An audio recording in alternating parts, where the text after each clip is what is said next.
राजगढ़ की खिलचीपुर पुलिस ने 11 लाख रुपए से अधिक की मक्का चोरी का पर्दाफाश किया है। इस मामले में तेली गैंग के 7 आरोपियों को राजस्थान से गिरफ्तार कर उनके कब्जे से 425 क्विंटल मक्का, ट्रक और एक कार सहित फर्जी नंबर प्लेट बरामद की है। दरअसल 21 दिसंबर को ओम गुप्ता को फर्जी दस्तावेज, ट्रॉली के कागजात और 34 नंबर की धुंधली फोटो भेजकर 425 क्विंटल मक्का चोरी की गई थी। इस मामले का खुलासा करते हुए राजगढ़ एसपी आदित्य मिश्रा ने बताया कि शातिर तेली गैंग ने फर्जी दस्तावेज, फर्जी सिम कार्ड, फर्जी ट्रक और फर्जी फास्टैग का इस्तेमाल कर इस चोरी को अंजाम दिया, जिसकी शिकायत मिलने पर पुलिस ने चोरों को पकड़ने के लिए 6 टीमों का गठन किया था, जहां पुलिस ने 10 दिनों की अथक मेहनत और 575 सीसीटीवी फुटेज की जांच के बाद इस हाई प्रोफाइल मामले का पर्दाफाश करते हुए गैंग के सरगना हनुमान तेली समेत 7 आरोपियों को राजस्थान से गिरफ्तार किया है। दिनांक 21/12/2024 को जो हमारे खिलचीपुर के प्रकरण के फरियादी हैं ओम गुप्ता जी, उनके द्वारा एक शिकायत दर्ज कराई गई थी, जिसमें उनके द्वारा बताया गया था कि उनका एक मक्का का जो ट्रक है, जिसमें करीबन 425 कुंटल जो मक्का है, उन्होंने एक ट्रांसपोर्टर के माध्यम से उस ट्रक को हरियाणा भिजवाना था, पानीपत। परंतु वो 2 दिन से ट्रक गायब है और जब भी उनके द्वारा जिस नंबर जो ड्राइवर और वाहन मालिक ने नंबर दिया था उसे संपर्क करने का प्रयास किया जा रहा है, तो उस पर कोई जवाब नहीं मिल रहा है। प्रथम दृष्टि हमें लगा कि शायद कोई कम्युनिकेशन गैप हो सकता है, क्योंकि यदि ई-वे बिल और सभी चीज़ों के साथ यहाँ से निकला है ट्रक, तो संभवतः कभी कभी डिले हो जाता है। जब हमने उसकी तस्दीक करना शुरू की तो हमें पता चला कि ट्रक में जो मोबाइल फ़ोन या मोबाइल नंबर दिया गया था और जो व्हाट्सएप पे डिटेल शेयर किए गए थे, वो फरियादी के मोबाइल से सब कुछ गायब थे। और फिर जब हमने चेक किया तो पता चला कि फरियादी को जो व्हाट्सएप पे डिटेल भेजे गए थे, वो भेजने के 2 घंटे बाद ही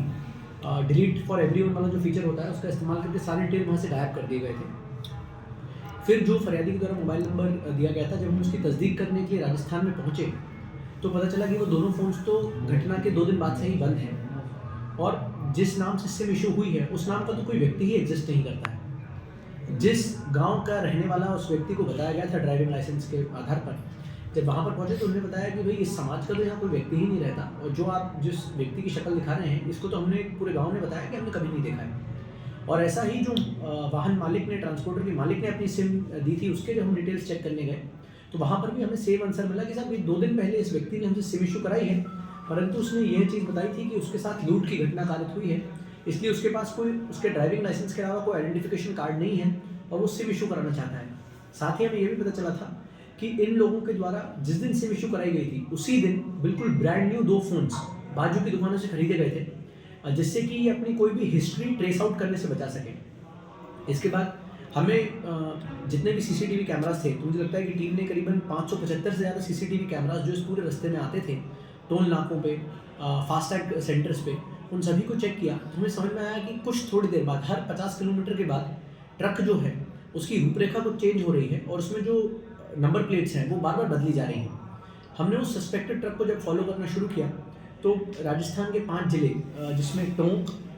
जयपुर, कोटा, बूंदी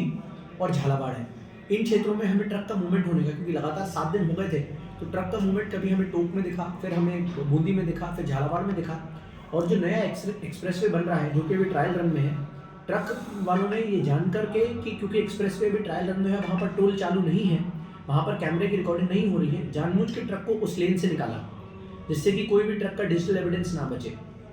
इसी के साथ इन लोगों ने अलग अलग जगह के रहने वाले हैं, इसमें से कुछ जो है, कुछ 7 आरोपी हैं,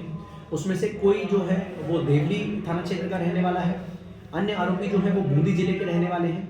कुछ आरोपी जो हैं वो हिंडोली जो थाना पड़ता है उसके रहने वाले हैं। और सभी ने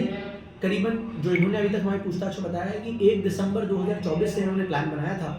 कि इस प्रकार का कोई अगर ट्रांसपोर्टर का ट्रक मिलेगा तो इसको घटना कारित करनी है, और इसीलिए 1 दिसंबर के बाद से ही लगातार ये लोग इस तरह की प्लानिंग में थे।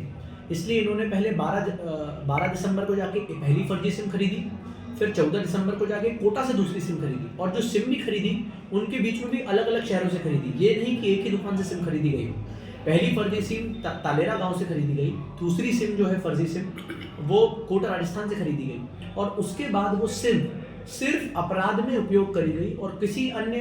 अपने परिचित से बात करने में उसका इस्तेमाल नहीं किया गया।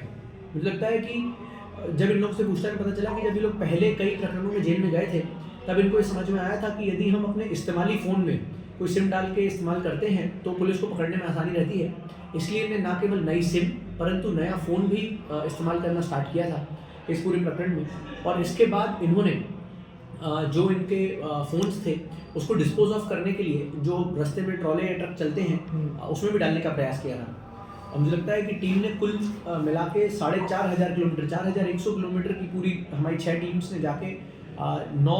5 जिलों में जब 19 तहसीलों में दबिश दी उसके बाद हमें ये सफलता हासिल हुई है। अब मुझे लगता है कि इसमें टीम का बहुत ही ज़्यादा सराहनीय काम था, पर्टिकुलरली कीपिंग इन माइंड कि नववर्ष का समय था, हर व्यक्ति अपने परिवार के साथ नववर्ष मनाना चाहता है, परंतु टीम 9 से 10 दिन तक लगातार बाहर रही और तस्दीक करती रही। और इसमें फरियादी जो थे उन्होंने भी हमारा बहुत सहयोग किया। लगातार हमें जो चीज़ें की ज़रूरत पड़ रही थी उनका सहयोग किया, इन्फॉर्मेशन हमें प्रोवाइड करी। इसी के साथ पहला शक हमें भी हुआ था कि जो गोस्वामी नाम का ट्रेडर्स है जिसने ट्रांसपोर्टर है जिसने ये गाड़ी कराई थी कि उसका तो कोई इन्वॉल्वमेंट नहीं है, परंतु जब उसकी भी हमने तस्दीक की तो पता चला कि उसका कोई इन्वॉल्वमेंट नहीं है। व्हाट्सएप ग्रुप्स के माध्यम से, जो ट्रांसपोर्टर के व्हाट्सएप ग्रुप्स होते हैं उनके माध्यम से इन लोगों ने इनको संपर्क किया था। यहाँ पर जब आए थे तब यहाँ पर होटल लॉज जो है उसमें भी उन लोगों ने 2 दिन स्टे किया था और उसके बाद इन लोगों का प्रयास था कि ये गायब रहे। इसमें एक बहुत महत्वपूर्ण चीज़ जो हमारी पूछताछ में आई है कि इससे पहले आसाम में करीबन 5 से 6 ट्रक जो कोयला होता है उसका गबन कर चुके हैं ये लोग। और आज तक आसाम पुलिस भी शायद इनकी तस्दीक नहीं कर पाई है, क्योंकि ये जिस तरह का मोडस ऑपरेंडी अपनाते हैं कि उसमें कोई भी डिजिटल एविडेंस नहीं छोड़ते हैं। इसी के साथ हिमाचल प्रदेश में भी इन्होंने कई बार इस प्रकार की धान या मक्का जो रहती है या हिमाचल प्रदेश का जो प्रोड्यूस होता है फलों का उसको ले गए हैं और वो कभी आज तक एंड तक नहीं पहुँचा है। लगातार आसाम और हिमाचल प्रदेश की पुलिस में जो वहाँ पर अनट्रेस प्रकरण रहेंगे उन दिनांकों के जिसकी इन्होंने घटना बताई है, हम लोग उनसे भी संपर्क करके प्रयास करेंगे कि वो लोग भी इनकी डिमांड लें और उनसे पूछताछ करें। और यदि इन लोगों की संलिप्तता उन प्रकरणों में आती है तो फिर उनकी विधि अनुसार वो भी कार्रवाई करेंगे। सर, इनको आरोपी कहाँ से पकड़ा, कितने आरोपी इसमें गिरफ्तार हुए? इसमें अभी वर्तमान में 7 आरोपी हैं जिनके नाम हैं हनुमान पिता महावीर प्रसाद साहू जो कि थाना देवली के रहने वाले हैं। इसी के साथ महावीर कन्हैया लाल, लक्ष्मण गुर्जर, कालू पिता टेडू लाल,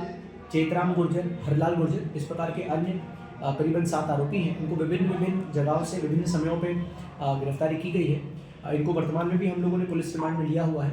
और मुझे लगता है कि पुलिस रिमांड में यदि इस प्रकार की और इनके संबंध में कोई जानकारी आएगी तो हम लोग प्रयास करेंगे। किन धाराओं में मामला दर्ज हुआ सर? इसमें पहले जो धारा दर्ज हुई थी इसमें 406। इनके कब्जे से चोरी का सामान भी जब्त कर लिया गया है।